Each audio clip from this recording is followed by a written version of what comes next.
This channel. Now we are going to learn these questions from self-study of science. This is science self-study, and this is a chapter. And now we are start studying. How does binary fission different from multiple fission? जो binary fission है वो multiple fission से different कैसे है? When two new daughter cells are formed as a result of fission. जब दो daughter cells होते हैं वो रिज़ल्ट की फ्यूजन में फॉर्म होते हैं तो उसे बाइनरी फ्यूजन कहते हैं. एग्जांपल जैसे अमीबा जो है वो पहले वन होता है ऑर्गेनिज्म, बाद में टू हो जाता है तो उसे हम कह देते हैं binary fusion. Two new daughter cells are formed as a result of fusion is called binary fusion. So multiple fusion, when many daughter cells are formed as result of fusion. इस मल्टीपल फ्यूजन में जब बहुत सारे daughter cells formed होते हैं result of fusion में, दोनों result of fusion में होते हैं. बाइनरी में टू न्यू डॉटर सेल्स होते हैं, ओनली टू, और मल्टीपल में मैनी होते, कितने सारे होते हैं. This is called multiple fusion. Example malarial parasite. जैसे आप किसी भी एक कीड़े को तोड़ेंगे तो वो आगे बढ़ता जाएगा. जैसे कि ये पहले एक था, हमने इसके 3 हिस्से किए, इसके 3 हो गए, 3 के 3 करेंगे तो उसके आगे होता जाएगा. ठीक है, अमीबा का भी होगा. यहाँ पर ये देखिए, ये है अमीबा, और ये पहले ऐसे था मदर सेल, ये डिवीजन है न्यूक्लियस, और ये 2 डॉटर सेल्स हो गई. अमीबा में 2 डॉटर सेल्स होते हैं, और प्लेनेरिया में होते हैं कितने ही सारे सेल्स, मैनी होते हैं. Second question, how will an organism be benefited if it reproduces through spores.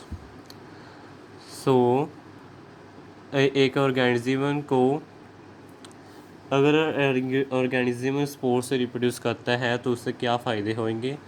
Spore formation is an asexual mode of reproduction. जो स्पोर फॉर्मेशन है वो एसेक्सुअल मोड ऑफ रिप्रोडक्शन है. Spores formed are covered by thick walls that protect them from adverse conditions. जो spores होते हैं वो एक thick मोटी वॉल से प्रोटेक्ट होते हैं जो उन्हें एडवर्स कि बुरे हालातों से बचाते हैं, कि क्रिटिकल कंडीशन से बचाते हैं. During favourable condition thick resistant wall breaks down and new organism grows it. जब न्यू ऑर्गेनिज्म ग्रो होता है तो जो थिक रेजिस्टेंट वाली वॉल होती है वो टूट जाती है और न्यू ऑर्गेनिज्म ग्रो हो जाता है उसमें से. Spores are very lightweight and they easily get dispersed through winds, which give them more variation and thus better chances of survival. Spores जो होते हैं, स्पोर्स क्या होते हैं? स्पोर्स होते हैं जो फूल से नहीं होते, जो फूल होते हैं स्कोटन लाइक होते हैं, वो जब भी है ना वो बहुत ही लाइट वेट होते हैं. सो विंड, उनके पास बहुत सारे सोर्स होते हैं रिप्रोडक्शन के लिए. जो विंड होता है एक सोर्स होता है, एक विंड से मतलब कि ज़्यादा होते हैं, विंड से सोर्स होते हैं, विंड से होते हैं बहुत. जैसे कि विंड से बहुत सारे मतलब कि जैसे कि बहुत तेज़ हवा चली और वो जाकर गिर गया नीचे, और उसका एक नया पौधा उग जाएगा. स्पोर्स होते हैं like this is called spores and form in Rhizopus. Spores होते हैं राइजोपस में फॉर्म होते हैं, फॉर्मेशन राइजोपस में होती है जब भी कोई स्पोर दूसरे स्पोर पर जहाँ पर एसेक्सुअल रिप्रोडक्शन होती है तो वहाँ पर होते हैं spores formation. Third question, can you think of reasons why more complex organisms cannot give rise to new individuals through regeneration? उन्होंने बोला है कि क्या आपने कभी सोचा है कि कौन से रीज़न के कारण जो मोर कॉम्प्लेक्स ऑर्गेनिज्म हैं वो अपने रीजनरेशन से इंडिविजुअल्स को क्यों नहीं जन्म दे पाती. Complex organisms are not simply a random collection of cells, random cells or cells where specialized cells are organized as tissues, and tissues are organized into organs, which then have to be placed at definite positions in the body. In such a carefully organized situation, it is not easy to develop organism through regeneration. यहाँ पर humans की बात की है complex organism में, क्योंकि उनके पहले रीजनरेशन नहीं हो सकती, बल्कि उनको काट कर उनके ब्लड नीचे गिर गया तो वहाँ पर कोई इंसान नहीं होएगा, वहाँ पर ब्लड ही रह जाएगा। ऐसे ही उनके टिश्यूज़ पहले ऑर्गेनाइज होते हैं, टिश्यू से बाद में ऑर्गन ऑर्गेनाइज होते हैं, बाद में पोजीशन बॉडी में लेते हैं, बाद में बॉडी बन जाती है। Why is vegetative propagation practiced for growing some types of plant? Vegetative progression जो वेजिटेटिव प्रोपगेशन है वो प्लांट्स को ग्रो करने के लिए क्यों की जाती है? Vegetative propagation makes possible for the propagation of plants such as banana, orange, rose and jasmine at have lost the capacity to reproduce. Moreover, all plants produced through vegetative propagation are genetically similar to the parent plant. So vegetative propagation में क्या होता है, जो plants अपनी reproduction produce करने की capacity जो है वो खो चुके हैं, उन्हें हेल्प होती है कि वो दोबारा से कर सके, मतलब कि जैसे उनके सीड से कर ली है ना, सीड से ऐसी वेजिटेटिव प्रोपगेशन होती है वो, पर अपने सिमिलर होते हैं पेरेंट प्लांट से। Why is the DNA copying an essential part of the process of reproduction? Yes, DNA copying is essential part of the reproduction. क्यों है? It is important है ये वाला। DNA copying leads to DNA copies which are similar to the original. Thus, offsprings have similar body designs, features inherited to them from their parents. DNA copying is essential part of reproduction. वही common सी चीज़ बताई है, जो DNA copies होते हैं वो similar होते हैं original के, जो ऑफस्प्रिंग होते हैं जो हमने बच्चे होते हैं वो बॉडी डिज़ाइन फीचर्स मतलब कि अपनी विरासत इनहेरिटेंस मतलब कि अपने पेरेंट्स से लेते हैं, उनमें जीन्स आती है। DNA copy is essential part of reproduction, जो डीएनए कॉपी है वो एसेंशियल पार्ट है रिप्रोडक्शन का। How is the process of pollination different from fertilisation?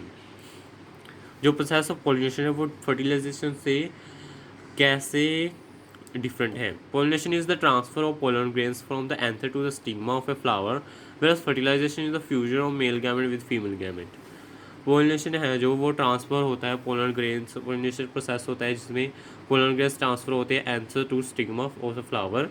और फर्टिलाइजेशन जो पॉलिनाइजेशन है वो ओनली इन प्लांट्स होती है, जो फर्टिलाइजेशन है एनिमल्स में होती है, ऐसे समझ लो, ऐसे आसान है। What is the role of seminal vesicles and the prostate gland? Seminal vesicles और प्रोस्टेट ग्लैंड का रोल क्या है? Seminal vesicles and the prostate gland add their secretions so that sperms are now in fluid seven which makes their transport easier and this fluid also provide nutrition. Seminal vesicles and prostate vesicles जो sperms में secretions डालती है जो fluid में, तो जो sperms है वो फ्लूइड में अच्छे से जा सके और उनकी ट्रांसपोर्ट इजी हो सके, और ये फ्लूइड जो है ये न्यूट्रिशन भी प्रोवाइड करता है स्पर्म्स को और उन्हें हेल्थी रखने भी मदद करता है। What are the changes seen in girls at the time of puberty? Girls में पबर्टी के टाइम कौन से चेंजेस देखने को मिलते हैं? Changes seen in girls at the time of puberty: breast size begins to increase, girls begins to menstruate, growth of pubic hair, skin becomes oily. How does the embryo get nourishment inside the mother's body? The embryo gets nourished from the mother's blood with the help of special tissue called placenta. जो mother में embryo होता है वो nutrition कैसे gate करता है? वो nutrition gate करता है उसके मतलब कि मदर के अंदर एक टिश्यू होता है, उसको कहते हैं प्लेसेंटा, वो उसे न्यूट्रिशन प्रोड्यूस करता है एम्ब्रियो को। Through placenta glucose and oxygen pass from mothers to the embryo. Placenta एक ऐसा टिश्यू है जिसमें से ग्लूकोज एंड ऑक्सीजन जो होती है वो मदर के एम्ब्रियो से में पास करती है। Moreover waste substances of embryo remove through placenta into mother's blood. So जो एम्ब्रियो का वेस्ट प्रोडक्ट होता है ना, वो प्लेसेंटा के द्वारा मदर के ब्लड में चला जाता है। If a woman is using a copper T will it help in protect her from sexual transmitted? No, copper T will not protect her from STDs. No, ली barrier methods protect from sexual transmitted disease. So हम objective questions नहीं करेंगे, हम सीधा short answer पर आ गए हैं क्योंकि वो तो नहीं है हमारे इस एग्ज़ाम में। तो उन ऑब्जेक्टिव का वाले क्वेश्चंस का सारा इसमें शॉर्ट में आ जाएगा। Give reasons as to why the following processes are different from each other. Reason देने हैं कि जो डिफरेंट जो प्रोसेसेस है एक दूसरे के क्यों डिफरेंट है। Fusion in amoeba and Plasmodium, मतलब कि अमीबा और प्लाज्मोडियम में फ्यूजन डिफरेंट कैसे है।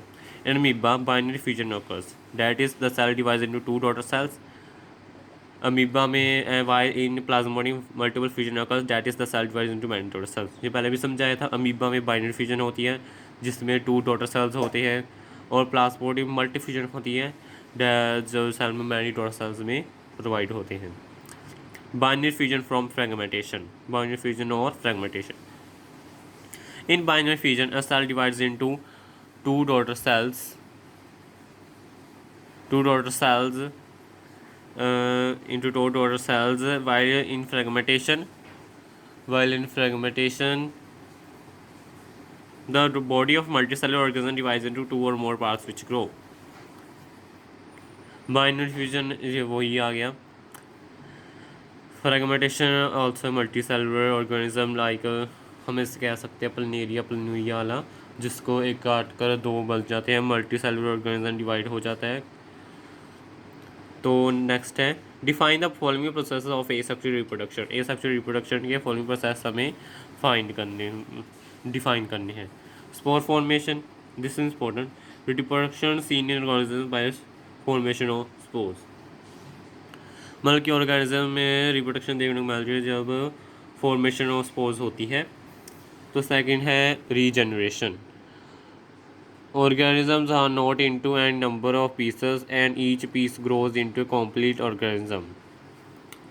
मतलब कि प्लनेरिया वाला है ये। तो जैसे एक काटेंगे तीन भागों में तो वो तीन ही ऑर्गन बन जाएंगे नए नए। मल्टीपल फ्यूजन है सी हमारा। Unicellular organism divide into many daughter sales stimulants. जो यूनिसेलुलर है वो बहुत सारे ऑर्गेनिज्म में डिवाइड हो जाते हैं। The chromosomal number of the sexual producing parent and there offspring is the same. Justify this statement. In sexual reproduction fusion of male and female gametes takes place. These germ cells gametes contain half the number of chromosomes compared to non-reproducing body cells। जो in sexual reproduction में जो female और mail के gametes fuse होते हैं और germ cells जो gametes के होते हैं, जो गैमेट्स कह लो जो जर्म सेल्स, जो हाल द नंबर ऑफ मतलब कि आधे से आधे वो क्रोमोसोम नॉन प्रोड्यूस करते हैं बॉडी सेल्स में। When male and female gametes fuse at the time of fertilization, it shows the original number of chromosomes. The parent ensures stability of species। जब मेल और फीमेल के gametes fuse होते हैं time of fertilization पे, तो ये original number of chromosomes को ensure कर देती है स्टेबिलिटी ऑफ स्पीशीज में। नेक्स्ट क्वेश्चन, नेक्स्ट है डीएनए वाला तो हो गया हमारा। सो नेक्स्ट करते हैं pollination and fertilization. Differentiate. Pollination, it is the transfer of pollen grains from the anther to the stigma of a flower. Pollination हम पहले भी कर चुके हैं। जो ट्रांसफ़र होती है पोलन ग्रेन्स की anther to the stigma of a flower, मतलब कि पहले एंथर में होती है बाद में स्टिग्मा में होती है, फिर बाद stigma of a flower anther to stigma होती है फ्लावर की। It is achieved by agents like wind, water और एनिमल्स। तो पहले ही बताया था, विंड एजेंट्स के द्वारा होती है, विंड, वाटर और animals. It leads to fertilization, pollination में फर्टिलाइजेशन होती है। It is an external process, जो ये पॉलिनेशन है ये एक्सटर्नल प्रोसेस है। Fertilization, it is the fusion of male gamete with female gamete. It is achieved by the growth of pollen tube so that the male gamete reaches the female gamete cells. This is a animal process. It leads to formation of seeds. It is an external process.